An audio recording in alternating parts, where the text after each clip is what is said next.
ভালোবাসা হলো এমন একটি মায়া, তুমি যত দূরে যাবে ততই কাছে টানবে, যতই ভুলে যাবে ততই কাছে টানবে, আর যতটুকু হাসবে তার থেকে বেশি কিন্তু কাঁদবে।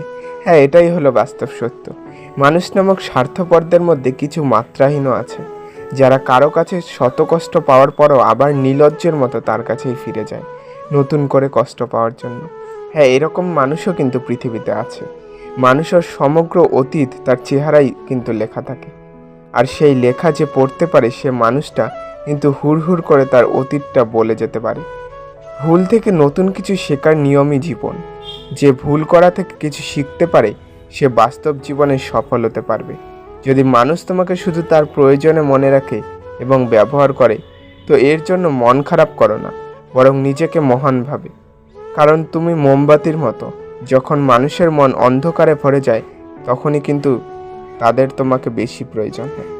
জীবনে যাই হোক, কখনো হাসতে ভুলে যেও না, কারণ হাসিটা কিন্তু তোমার শক্তি আর সাহস যোগাবে। যা পারো এবং যা তুমি করতে পারো তা তুমি নিজেই করে যাও। বন্ধুরা, এলএস লাভলুর পক্ষ থেকে আমি রমজান। আশা করছি ভিডিওটি ভালো লেগেছে। যদি ভালো লাগে আপনার সুন্দর আঙুলটি দিয়ে একটি লাইক করে দিবেন, এবং এ ধরনের ভিডিও পেতে হলে আমাদের চ্যানেলটিকে সাবস্ক্রাইব করে আমাদের পাশে থাকবেন। ধন্যবাদ।